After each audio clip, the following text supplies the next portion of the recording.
Bismillah. Assalamualaikum warahmatullahi wabarakatuh. Innal hamdalillah nahmaduhu wa nasta'inu wa nastaghfiruh wa na'udzu billahi min shururi anfusina wa min sayyiati a'malina. May yahdihillahu fala mudhillalah wa may yudlil fala hadiyalah. Asyhadu an la ilaha illallah wahdahu la syarikalah wa asyhadu anna Muhammadan abduhu wa rasuluh.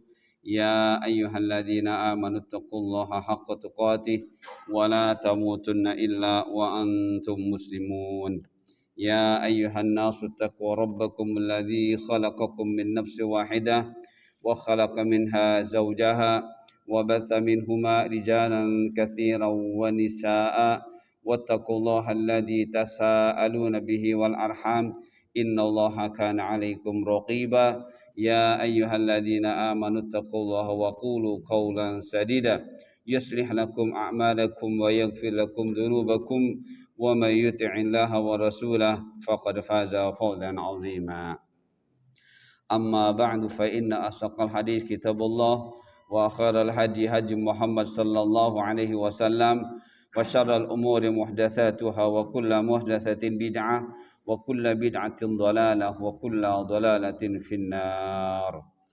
Ikhwah fillah rahimakumullah, saudaraku yang senantiasa dalam limpahan rahmat dari Allah.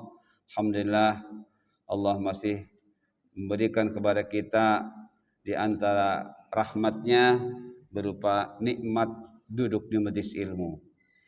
Dan mudah-mudahan juga menjadi harapan kita ilmu yang kita tuntut, ilmu yang kita pahami, ilmu yang kita peroleh adalah ilmu yang bermanfaat, yaitu ilmu yang menjadikan kita paham hakikat hidup, yaitu beribadah kepada Allah.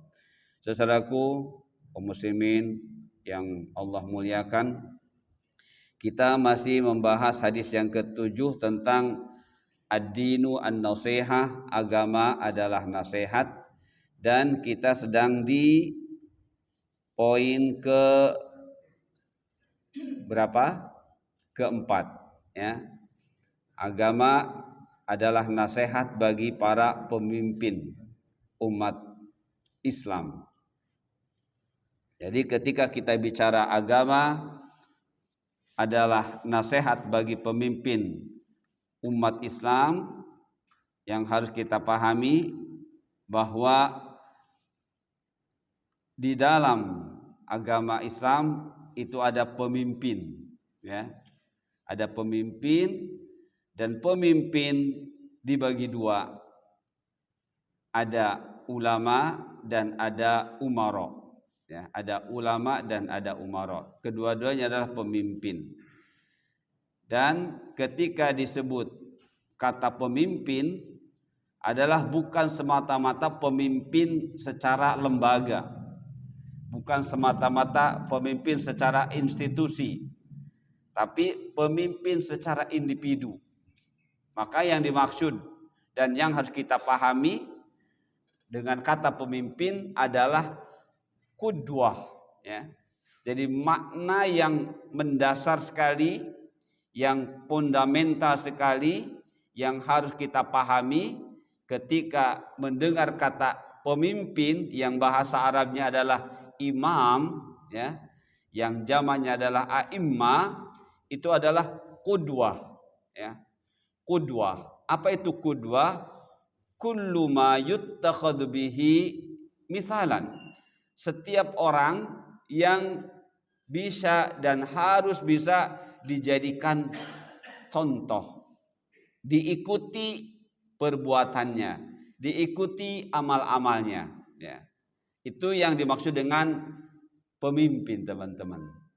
Ya, jadi setiap kita ini menurut hadis, menurut ayat yang sudah kita pahami pada pertemuan minggu lalu adalah pemimpin, adalah pemimpin. Ya. Apa artinya qudwah? Ya. Qudwah bagi siapa? Bagi orang yang bertakwa. Bagi orang yang bertakwa. Seperti teman-teman sudah dapati, ya, di dalam ayat surah Al-Furqan di akhir-akhir, ya, di akhir-akhir surat Al-Furqan Allah mengabadikan sekaligus menjadikan untuk kita contoh doa, waj'alna lil muttaqina imama.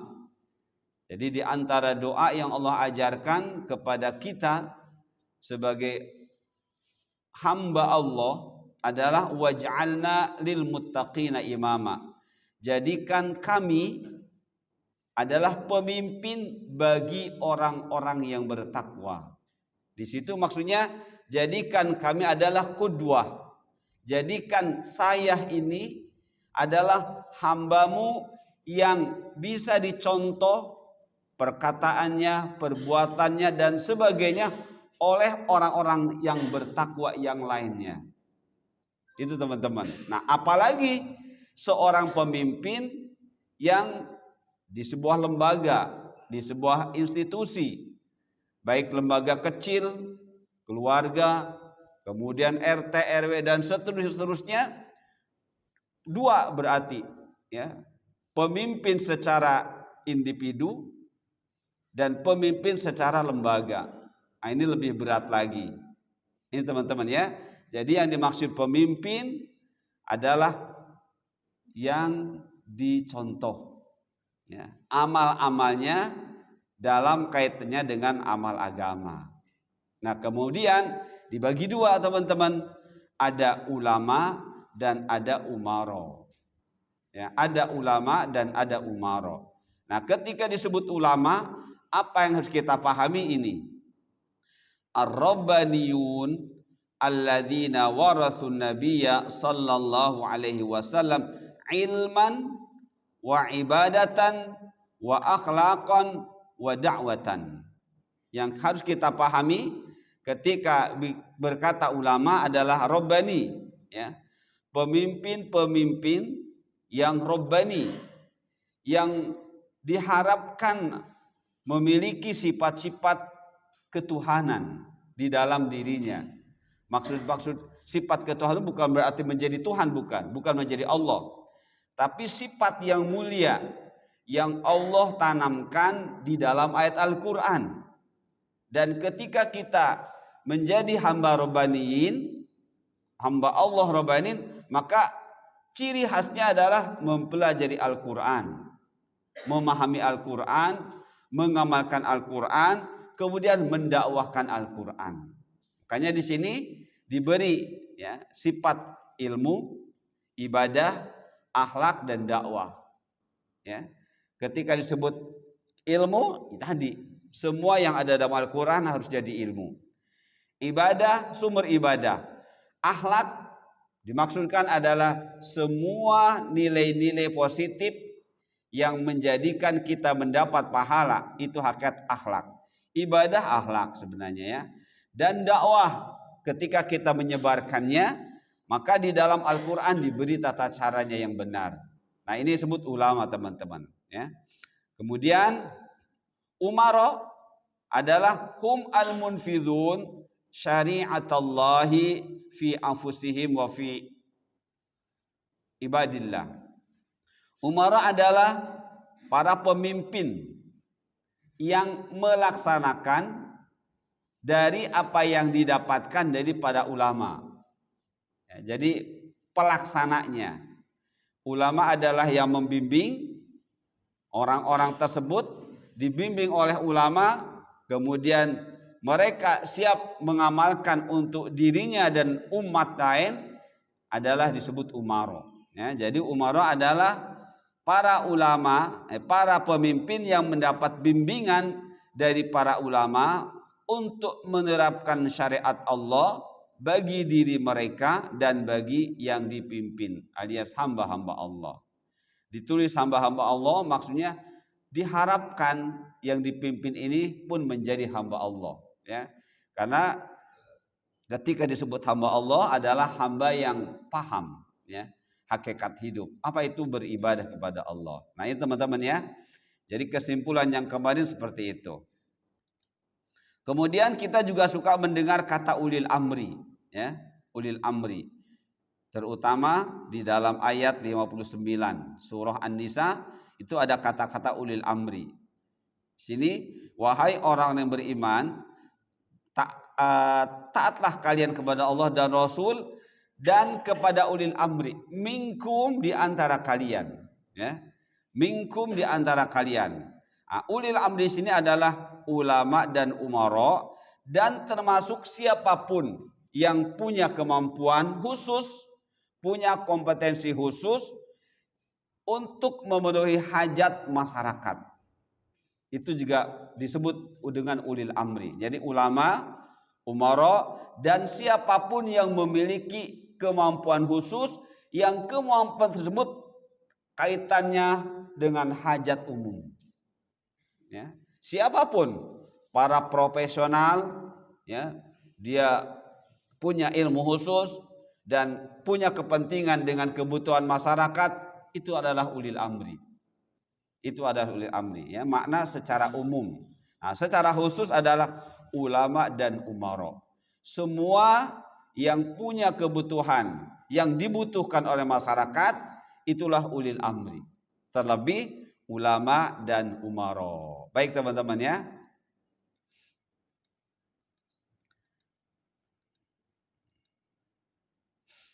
Yang kedua, setelah kita memahami apa itu imam, apa itu ulama, dan apa itu umara, kemudian adalah makna yang terkandung dalam agama itu nasihat bagi para pemimpin umat Islam. Yang kedua adalah nasihat bagi ulama. Nanti ada nasihat bagi umara, ya. Nasihat bagi ulama. Apa yang kita harus pahami terkait dengan ungkapan nasihat bagi ulama adalah mencintai mereka, membantu mereka, membela mereka, menghargai ilmu mereka, dan selalu mengambil manfaat dari ilmu mereka. Nanti mereka akan lebih dijelaskan lagi teman-teman, ya. Mereka akan lebih dijelaskan lagi, walaupun tadi sudah mereka adalah ulama dan umara yang punya kriteria khusus, ya. Kriteria khusus adalah Al-Quran, Al-Hadis, ya, dipahami, diamalkan, diajarkan. Jadi nasihat bagi ulama adalah kita harus mencintai mereka, kita harus membantu mereka, kita harus membela mereka, kita harus menghargai ilmu mereka, dan kita harus selalu mengambil manfaat dari ilmu mereka. Baik, kita akan bahas tentang nasihat bagi ulama berdasarkan dalil-dalil yang sudah dikumpulkan di sini. Teman-teman, kemarin tadi, ya, ulama ini, ulama adalah para pemimpin yang rabbaniyun yang menjadi pewaris Nabi sallallahu alaihi wasallam. Warisannya apa? Ilmu, ibadah, akhlak, dan dakwah. Ya.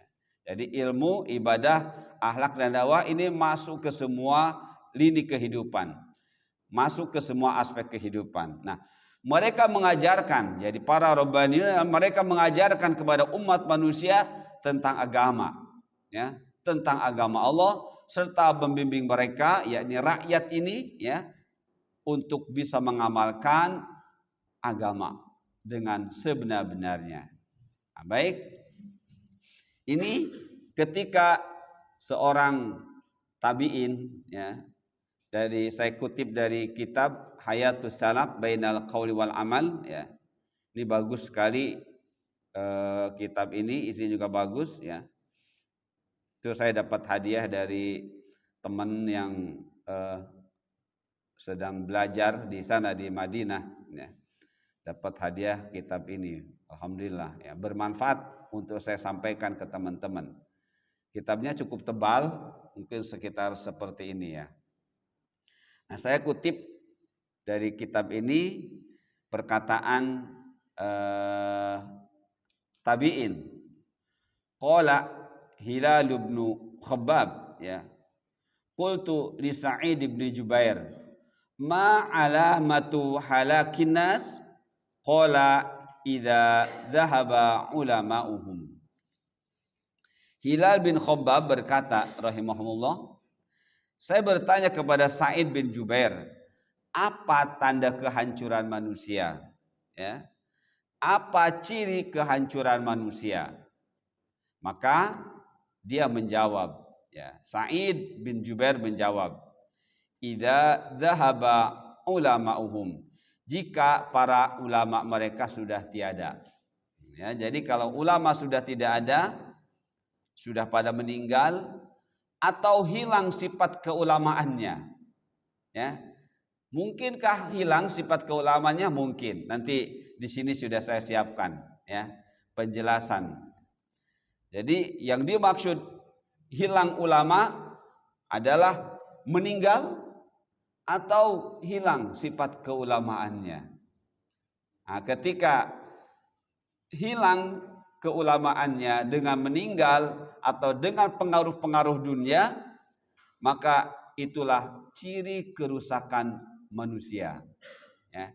Ciri kerusakan umat manusia. Nah, di sini makanya kita harus hati-hati, ya, terlebih di zaman sekarang, ya, kita melihat sendiri ya, di YouTube banyak yang bisa kita nilai mereka adalah tokoh agama, ya, dengan kata lain ulama. Tapi ternyata alhamdulillah dengan ilmu yang Allah berikan kepada kita, kita diberi kemampuan untuk bisa memilih mana ulama yang harus kita ikuti, mana ulama yang harus kita waspadai. Nah, makanya di sini zahaba ulama, zahaba pergi, maknanya tadi bisa pergi karena meninggal atau pergi sifat-sifat keulamaan yang hakikinya hilang.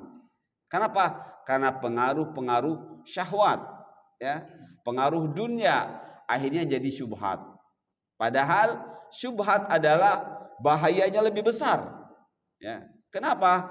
Karena syubhat merusak ajaran Allah, merusak syariat Allah. Tapi ternyata di akhir zaman ini munculnya syubhat karena pengaruh syahwat, karena pengaruh duniawiyah, ya, seperti itu teman-teman. Walaupun akhirnya syubhat lebih berbahaya, tapi ternyata cikal bakalnya syubhat adalah syahwat duniawiyah, ya. Baik teman-teman, ini jadi kata beliau, kata Hilal bin Khobab bertanya kepada Sa'id, ma alamatu halakin nas, apa ciri kehancurannya umat manusia? Dijawab, idza dhahaba ulama'uhum, kalau ulamanya sudah pada pergi, ya. Kalau ulamanya sudah pada pergi, berarti akhir zaman inilah teman-teman kita mengalami, ya, mengalami dua hal tersebut, dua kondisi tersebut, dua fenomena tersebut. Antara ulamanya benar-benar pergi meninggal, dan yang kedua ulamanya pada putar haluan, ya, ke syahwat, ke syubhat. Baik, kita lihat dalil penguat berikutnya. Ini teman-teman. Teman-teman sudah sering kali mendengar hadis ini, ya. Hadis ini diriwayatkan oleh Imam Bukhari, Imam Muslim, Tirmidzi dan Ibnu Majah yang saya tahu, ya. Nah, ini bunyi hadisnya, an Abdullah bin Amr ibni As qala sami'tu Rasulullah sallallahu alaihi wasallam yaqul innallaha la yaqbidul ilma intiza'an yantazi'uhu minal ibad walakin yaqbidul ilma biqabdil ulama hatta idza lam yabqa aliman ittakhadhan nasu ru'asa juhalan fasu'ilu faftau bighairi ilmin fadallu wa adallu. Dari Abdullah bin Amr bin Al-As berkata, aku mendengar Rasulullah sallallahu alaihi wasallam bersabda, sesungguhnya Allah tidaklah mencabut ilmu sekaligus, ya, mencabutnya dari hamba-hambanya. Karena nanti ilmu yang pertama kali akan Allah angkat, ya, dari kehidupan manusia adalah ilmu agama, ya. Nah, di hadis inilah diterangkan bahwa Allah tidak mencabut ilmu agama dari hamba-hambanya sekaligus, tidak. Ya. Ilmu agama ini, ya, ilmu dunia diturunkan, ilmu agama diangkat, diambil oleh Allah. Nah, di hadis ini terangkan Allah tidak mencabut sekaligus, tapi secara perlahan. Bagaimana cara mencabutnya? Akan tetapi Allah mencabut ilmu dengan cara mewafatkan para ulama. Hingga bila sudah tidak ada lagi ulama, ini ada yang membaca lam yabqa, ada lam yubki, ya. Insyaallah dua-duanya benar. Sudah tidak ada lagi ulama, ittakhadan nas ru'asa, ya, atau ru'usan. Bahasa ru'asa di sini ru'usan, dicabut hamba-hamba Allah, ya. Berarti Allah mencabut ilmunya sehingga ketika sudah tidak ada lagi ulama, yang ada adalah manusia pada umumnya, ittakhadan nas, maka mulailah di situ manusia akan mengangkat pemimpin-pemimpin dari kalangan orang-orang juhalan yang bodoh. Ya. Apa yang terjadi ketika pemimpin-pemimpin itu bodoh? Fasu'ilu fa'aftau bighairi ilmin fadallu wa adallu. Ketika para pemimpin adalah orang-orang yang bodoh, di sini maksudnya yang tidak paham agama, maka ketika mereka ditanya, mereka berfatwa tanpa ilmu, mereka sesat dan menyesatkan. Ya, seperti itu teman-teman, ya. Jadi sini bisa jadi ulama, tapi ulama yang sudah tadi, ya, ilmunya tidak ada. Mereka menjadi tempat bertanya, mereka juga merasa sebagai ulama, tapi mereka tidak memiliki ilmu seperti ulama yang sebenar-benarnya ulama, ya. Akhirnya fadallu, mereka sesat, wa adallu, dan menyesatkan. Insya Allah sekarang sudah terjadi teman-teman, ya. Sekarang sudah terjadi banyak kalau kita saksikan di YouTube, ya. Mereka yang diposisikan dan juga memposisikan sebagai ulama, ya, bicara tentang ilmu agama tapi ternyata salah, ya. Tapi ternyata keliru. Nah, ini salah satu contoh bukti dari hadis yang kita bahas, ya. Mereka akhirnya dallu wa adallu, dan menyesatkan. Baik teman-teman, ini hadisnya, ya, tentang akan terjadinya di akhir zaman ulama-ulama yang menyesatkan, ya. Ulama-ulama yang menyesatkan. Ru'asa di sini tidak sebut lagi a'immah teman-teman, ya. Disebutnya ru'asa saja atau rois atau ya pemimpin yang seperti itu. Tidak lagi sebut a'immah, ya. Tadi kan kalau a'immah apa? Qudwah. Nah, ini enggak sebut lagi a'immah, sebutnya ru'asa. Padahal maknanya sama pemimpin. Ya, maknanya sama pemimpin. Tapi di sini definisinya akan berbeda dengan tadi imam. Kalau imam jelas-jelas qudwah yang harus dan bisa memberikan dan dijadikan contoh. Kalau sudah seperti ini, ya, kita sudah diberitahu oleh Allah keilmuan yang ada pada ru'usan atau ru'asa ini adalah ilmu yang tidak bisa dijadikan contoh. Ya, sama-sama pemimpin, Tapi secara definisi kita sudah diberitahu, ya, bahwa kalau a'immah adalah qudwah, kalau ru'usan atau ru'asa hanya pemimpin saja. Bahkan yang ada dallu wa adallu. Baik, coba lihat berikutnya teman-teman. Nah, ini yang saya maksudkan, ya, bahwa ternyata keberadaan ulama, ya, hanya sebutan saja. Siapa yang menyebutnya? Yang orang-orang yang tidak paham ulama, ya. Orang-orang yang tidak paham ulama, mereka menyebut ulama. Orang-orang yang tidak paham pemimpin, mereka menyebut pemimpin. Nah, makanya di sini qala ba'dul fuqaha, ya. Sebagian ulama fikih, berarti kalau sudah ulama fikih itu ulama yang benar-benar memahami tentang ilmu agama, ya. Bukan sekedar alim, ya, tapi dia paham, ya, paham dan sangat paham tentang agama. Di sini qala ba'dul ulama, qala ba'dul fuqaha, al ulama salasatun, ya. Ulama ada 3. Nah, apa yang pertama? Alimun billah, ya. Alimun billah, ini yang pertama. Yang kedua, alimun bi amrillah. Yang ketiga, alimun billah wa alimun bi amrillah. Ada 3 teman-teman, ya. Bahasa Arabnya yang pertama alimun billah. Yang kedua alimun bi amrillah.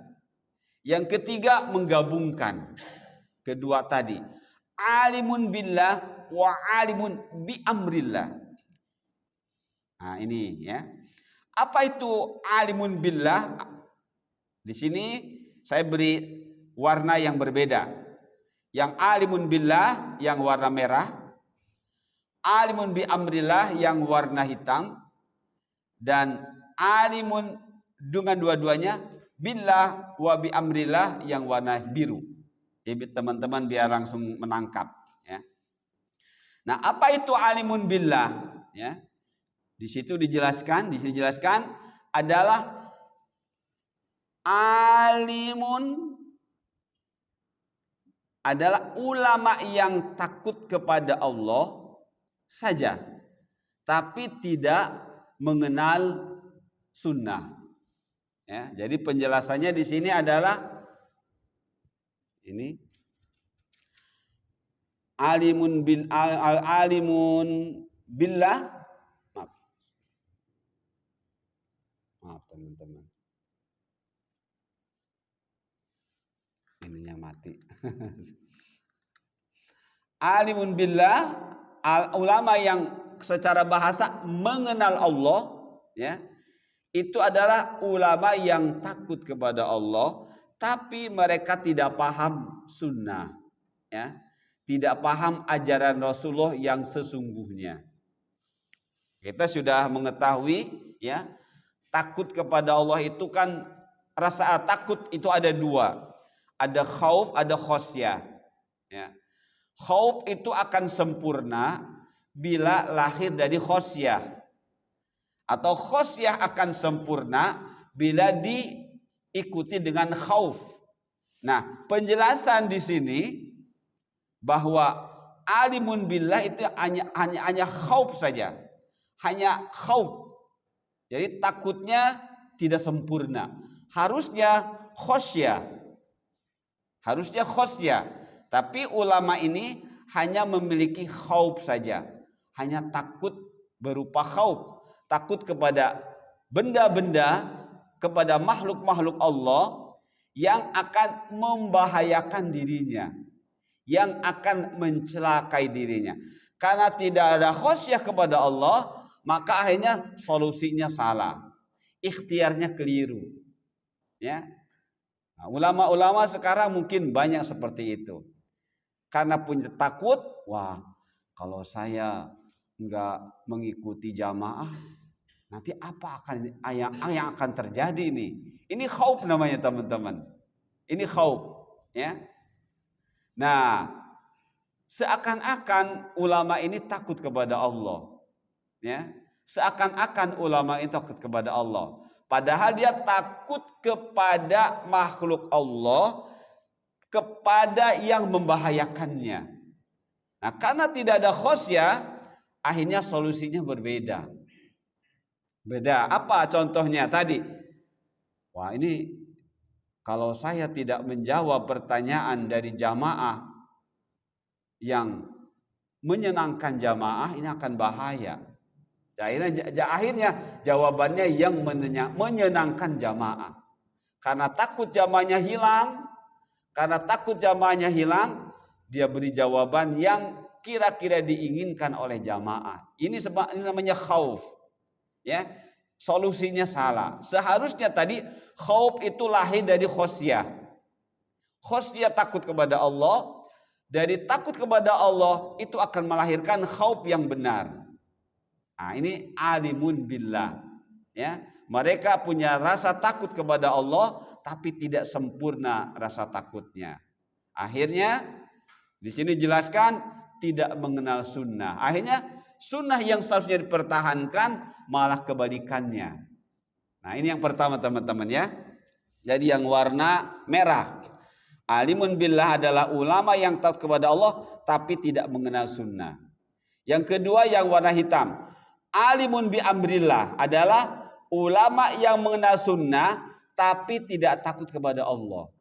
Kebalikannya, dia mengenal sunnah, seakan-akan mengenal apa yang Rasulullah ajarkan, tapi malah tidak punya rasa takut kepada Allah. Dia kenal sunnah, ya. Oh, sholat terus begini, tapi tidak dijiwai, ya. Tidak melahirkan dari amal-amal sunnah itu rasa khosyah kepada Allah. Seharusnya ketika kita mengamalkan sunnah melahirkan khosyah dan melahirkan khauf. Nah, ini malah tidak. Berarti mengenal sunnah hanya sebagai kebanggaan saja, berbangga-bangga. Itu terjadi kan? Terjadi, ya.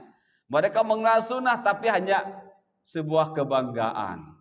Padahal itu keliru, ya. Seharusnya dengan mengenal sunnah adalah menjadikan diri mereka itu, diri kita ini mengenal Allah, ya, dan melahirkan dari mengenal Allah dua rasa takut tadi, atau syukur-syukur tiga, ya. Khauf, khosyah dan ru'ab. Ya, jangan lupa khosyah khusus takut kepada Allah, melahirkan khauf. Khauf adalah takut kepada makhluk Allah mendatangkan bahaya buat kita. Akhirnya kita melakukan ikhtiar-ikhtiar yang Allah perintahkan kepada kita. Khauf, rasa takut yang satu lagi ru'ab, takut kepada kebenaran. Nah, ini dimiliki oleh orang-orang yang di dalam hatinya ada kemunafikan, ada nifaq. Ini ru'ab, takut kepada kebenaran. Sekarang banyak ya umat Islam yang takut kepada kebenaran. Bahkan tadi para pemimpinnya sendiri takut kepada kebenaran. Takut kalau ditinggal jamaah. Takut kalau enggak diberi jabatan. Takut kalau begini. Nah, itu teman-teman ya. Ini adalah alimun bi amrillah. Mengenal sunnah tapi tidak mengenal Allah dengan sebenar-benarnya. Nah, yang ketiga, yang warna biru, alimun billah wa alimun bi amrillah, adalah ulama yang tahu kepada Allah dan juga mengenal sunnah. Nah, ulama inilah ya, di sini sebutkan mereka adalah yud'a aziman fi malakutis samawat. Mereka inilah yang akan dipanggil oleh Allah ya di malakutis sama, di langit, dengan panggilan yang agung ya, dengan panggilan yang mulia, atau orang-orang yang benar-benar dimuliakan oleh Allah. Nah, ini teman-teman ya. Jadi sekarang sudah terjadi orang yang hanya alimun billah tapi tidak mengenal sunnah, atau orang yang mengenal sunnah tapi tidak mengenal Allah. Nah, seharusnya dua-duanya ini ada ya, di diri kita, di diri hamba Allah, terlebih di diri para pemimpin. Nah, baik teman-teman. Kemudian maka oleh karena itu ya, dengan kita mengenal tadi ya istilah dari sebagian ulama fikih, kita diperintah untuk mencintai mereka, membantu mereka, membela mereka, menghargai ilmu mereka, dan selalu mengambil manfaat dari ilmu mereka. Siapa mereka? Ini yang robbaniyun, yang alimun billah wa alimun bi amrillah ya. Ini mempertegas, memperjelas kata robbaniyun ya. Robbaniyun yang mereka alimun billah, alimun bi amrillah. Mereka kenal kepada Allah, punya rasa takut, khosyah dan khauf, dan juga kenal Rasulullah SAW, kenal ajaran yang dibawa oleh Rasulullah SAW, yang kita sekarang mengenal dengan istilah sunnah. Lawannya bid'ah. Ya, jadi sunnah itu adalah ajaran Rasulullah SAW berupa praktek dari syariat Allah, ya, yang juga boleh kita menyebut dengan istilah millah. Lawannya bid'ah, ya, lawannya bid'ah. Bid'ah itu akan lahir dari siapa? Dari orang-orang yang di dalam hatinya ada penyakit nifak. Ya, nifak adalah penyakit hati, penyakit lahiriahnya perbuatan-perbuatan yang tidak sunnah alias bid'ah. Baik teman-teman ya. Baik, berikutnya. Lihat di dalam sebuah hadis yang diriwayatkan oleh Imam Ahmad, Imam Syekh Albani menilai hadis ini adalah hadis hasan. Dari Ubadah bin As-Samit bahwa Rasulullah sallallahu alaihi wasallam bersabda, "Laisa min ummati." Tidak termasuk umatku. Siapa? Man lam yujilla kabirana wa yarham saghirana wa ya'rif li'alimina. Ya. Kata Rasulullah SAW, tidak termasuk umatku orang yang tidak menghormati yang lebih tua, tidak menyayangi yang lebih muda, dan tidak pula mengerti hak seorang yang alim. Nah, teman-teman ya. Jadi kata Rasulullah, tidak termasuk umatku siapa? Orang yang tidak menghormati yang lebih tua, tidak menyayangi yang lebih muda, dan tidak mengerti hak seorang yang alim. Tadi sudah disimpulkan ya. Hak orang yang alim adalah dicintai, dibantu, dibela, dihargai, dan diambil manfaat dari ilmunya. Kenapa diambil manfaat dari ilmunya? Karena tadi kemungkinan saja orang alim ini salah bicara, ya. Kemungkinan saja orang alim ini mungkin ada ilmu yang belum nyampe. Nah, makanya kita ambil ilmunya yang kita tahu ini bermanfaat. Kalau tidak bermanfaat jangan, ya. Jadi ulama bukan nabi. Ketika nabi ada salah, ada keliru, langsung Allah meluruskannya. Tapi ketika mereka adalah pewaris para nabi yang dikenal dengan Rabbaniyun, yang dikenal dengan ulama-ulama yang benar, kemungkinan salah masih ada. Ya, kemungkinan keliru masih ada. Nah, ketika kita melihat ada kekeliruan dari mereka, maka kita tidak boleh mencela mereka, ya, tidak boleh menghinakan mereka, tidak boleh melemahkan mereka. Kenapa? Tadi kemungkinan kekeliruan itu ada antara satu ulama dengan ulama yang lain, atau sekarang ini lebih bicara khilafiyah, ya. Ketika ada khilafiyah yang terjadi di antara ulama yang satu dengan ulama yang lain, maka kita tidak boleh mencela yang menurut kita, wah ini mah berbeda, ya. Tapi yang harus kita munculkan dari diri kita adalah sikap, ya, kita berusaha belajar lagi, ya. Kenapa ulama ini pendapatnya seperti ini? Kenapa ulama ini pendapatnya seperti ini? Nah, disinilah sebenarnya pelajaran yang sangat berharga buat kita agar tidak timbul di diri kita, tidak lahir dari diri kita sifat taklid, ya, sifat taklid. Karena taklid di dalam agama itu dan dalam beramal agama itu mazmumun, tercela, ya, tercela. Nah, berarti di situ ada pelajaran buat kita agar kita pun bisa menjadi seperti mereka, bisa menjadi ahli waris Nabi, ya. Jadi jangan mencukupkan mereka saja sebagai ulama itu, karena kita sudah paham hakikat ulama adalah mereka yang dapat ilmu dan menjadikan diri mereka takut kepada Allah, baik khosyah ataupun khauf, dan menjadikan kita imam adalah contoh bagi yang lainnya. Apalagi teman-teman sudah pernah saya ingatkan ya, dengan hadis nanti akan kita pelajari, hadis ke 13 apa 12 ya. La yu'minu ahadukum hatta yuhibba li akhihi ma yuhibbu li nafsi. Tidaklah sempurna iman seseorang sampai dia mencintai orang lain seperti mencintai dirinya sendiri. Ya. Maksudnya apa?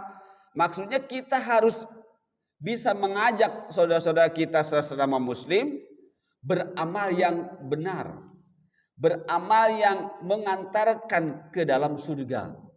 Nah, ketika kita berusaha untuk beramal yang benar dan kita sudah mengamalkan, maka untuk menyempurnakan keimanan kita, kita ajak orang lain beramal seperti yang kita amalkan. Nah, jadi ketika kita melihat salah satu dari tokoh-tokoh agama yang kita sudah menamainya mereka seorang ulama, ada kekeliruan atau ada kekurangan, maka sikap kita jangan sampai membenci mereka. Ya. Jangan sampai tidak membantu mereka. Jangan sampai tidak membela mereka. Jangan sampai tidak menghargai mereka. Kecuali kita sudah jelas-jelas tahu nih, wah ini subhatnya kuat dan diperkuat lagi. Nah, baru kita minimalnya berhati-hati dengan mereka. Ya, dengan mereka. Kalau mencela mungkin usahakan sih tidak. Minimalnya kita memberi pelajaran kepada diri kita dan yang lain untuk bersikap hati-hati terhadap orang atau ulama yang seperti ini. Begitu teman-teman ya. Baik, jadi laisa min ummati man lam yujilla kabirana wa yarham sagirana wa ya'rif li'alimina haqqahu. Kemudian surah Maryam 43. Ya abati inni qad ja'ani minal ilm ma lam ya'tik fattabi'ni ahdika siratan sawiyya. Wahai bapakku, sesungguhnya telah datang kepadaku sebagian dari ilmu yang tidak datang kepadamu. Maka ikutilah aku, niscaya aku akan menunjukkan kepadamu jalan yang lurus. Ini Nabi Ibrahim ya berkata kepada ayahnya bahwa Nabi Ibrahim telah diberi ilmu oleh Allah, ya, sedangkan bapaknya tidak, ayahnya tidak. Maka beliau sebagai putranya yang sudah merasakan mendapat ilmu, yaitu ilmu tauhid, ilmu tentang beribadah yang benar, disampaikanlah kepada ayahnya ya dengan kata-kata fattabi'ni, ikuti aku. Nah, ikuti aku ya. Maka kalau engkau ikut aku, engkau akan berada di jalan yang baik, jalan yang benar. Jalan yang memang sebenar-benarnya yang harus kita tempuh dalam kehidupan beragama ini. Ini teman-teman ya. Sini artinya kita hendaknya mengikuti orang yang memang sudah dapat hidayah dari Allah berupa ilmu bagaimana beribadah yang benar. Ya. Ya abati inni qad ja'ani minal ilmi. Wahai ayahku, wahai bapakku, sesungguhnya telah datang kepadaku sebagian dari ilmu yang tidak datang kepadaku. Makanya tadi ulama yang ini pendapatnya begini, ulama yang ini pendapatnya begini. Kenapa? Berbeda-beda. Ya. Berbeda-beda kapasitas ilmu yang mereka peroleh. Ya. Yang mereka dapati atau yang mereka pahami. Ya, seperti itu. Maka kita ikuti yang jelasnya dengan tanpa harus mencaci maki mereka, ya. Seperti itu teman-teman. Nah, ini ayatnya menjelaskan kepada kita agar kita tetap menghargai mereka, memuliakan mereka walaupun ada berbeda. Ya, kita tahu berbedanya dari mana? Dari ilmu yang kita pelajari juga. Ya, kalau kita nggak belajar, kita tidak akan tahu. Ya, pendapatnya ini salah, pendapatnya ini tidak tepat. Nah, makanya di sini diingatkan oleh ulama mengenai ikhtilaf atau khilafiyah, ya, itu adalah ada dua, ada ikhtilafu at-tanawwu, ada ikhtilafu at-tadad. Nah, makna ikhtilaf itu sendiri banyak yang tidak paham, apalagi tanawu dan tadadnya, ya. Kapan disebut itu masalah khilafiyah atau ikhtilaf? Ketika perbedaan tersebut lahir dari sumber yang sama, teman-teman, ya. Ketika perbedaan itu lahir dari sumber yang sama, kita bicara ikhtilaf yang disyariatkan, yang ada dalam syariat, ya, bukan di luar syariat. Jadi agama kita itu memberikan peluang kepada kita untuk berikhtilaf, ya, untuk berikhtilaf, untuk berkhilafiyah. Tapi khilafiyahnya khilafiyah tanawu'iyah. Apa itu khilafiyah tanawu'iyah? Perbedaan yang boleh untuk kita mengikutinya. Apa itu khilafiyah tanawu'iyah? Perbedaan dalil, ya. Ada dalil, ada hadis sekian, masing-masing hadis isinya berbeda tapi mengajarkan yang benar. Maka ketika kita melihat, oh si A, ulama A ini baru dapat hadis ini, B hadis ini, padahal sama-sama tentang masalah yang kita permasalahkan, nah, maka disebutlah khilafiyah tanawu'iyah. Satu contoh yang sering saya sampaikan ke teman-teman terkait dengan sholat, ya, terkait dengan sholat. Ada yang duduk iftiros, ada yang duduk tawaruk, khususnya untuk sholat yang 2 rakaat. Nah ini kan, ini mana yang benar nih, ya? Ketika kita sholat yang 2 rakaat, sholat sunnah yang 2 rakaat atau sholat subuh, ini yang benar duduk tawaruk atau duduk iftiros. Nah ini kan, ini adalah khilafiyah tanawu'iyah. Nah ini kita melihat perbedaan seperti ini, kita harus terus mencari dan mencari. Kemudian juga masalah berwudu, ya. Berwudu ada yang 2 kali, ada yang 3 kali, ada yang sekali. Ini mana yang benar? Ya.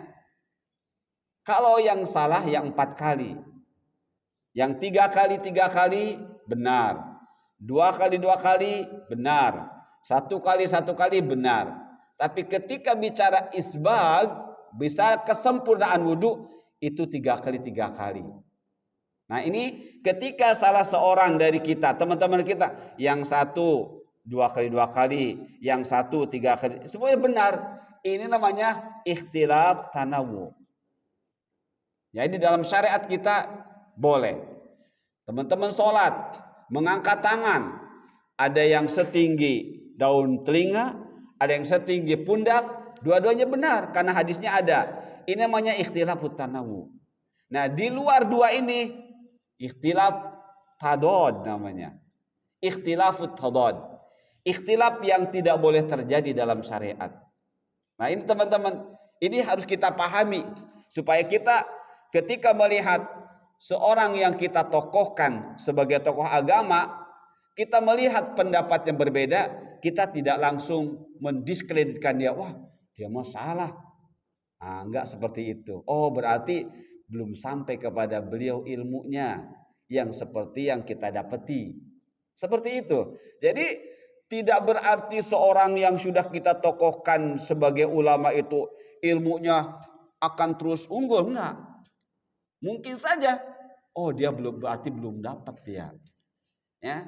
Tapi karena dia sudah menjadi seorang tokoh ulama, ya mau tidak mau ada yang mengikutinya. Nah, makanya kita sebagai sebagai katakanlah sebagai mustami', ya, kita tidak memposisikan sebagai ulama, tapi unsur-unsur keulamaan kita sudah dapat. Apa itu imam tadi? Ya, setiap kita harus jadi imam, harus jadi qudwah. harus bisa menjadi contoh buat yang lain dalam beramal agama. Nah, jadi kembali ke ayat ini teman-teman, ya. Jadi kita tidak boleh melihat seseorang yang sudah kita anggap sebagai tokoh agama karena ada kekurang pasan dengan yang kita sudah dapat, akhirnya kita jadi meremehkan dia. Itu tidak seperti itu, ya. Nah, ketika kita meremehkan dia karena ada kekurangan dari sisi pemahaman, ya, maka berarti kita sedang tidak menjadikan ad-din an-nasihah, ya, ad-din. Jadi sebenarnya ujung-ujungnya ad-dinu an-nasihah kembali kepada kita, bukan kembali kepada yang lain, ya. Kembali kepada kita. Baik. Kemudian teman-teman, dikit lagi Abu Darda mengingatkan kepada kita, utlubu al-ilma. Utlubu al-ilma. Fa in ajaztum fa ahibbu ahla. Fa in lam tuhibbuhum fala tubghiduhum. Ini mempertegas, memperjelas. Kata beliau, carilah ilmu, ya. Dari siapa? Ya tadi, dari orang-orang yang kita anggap ada ilmunya, ya.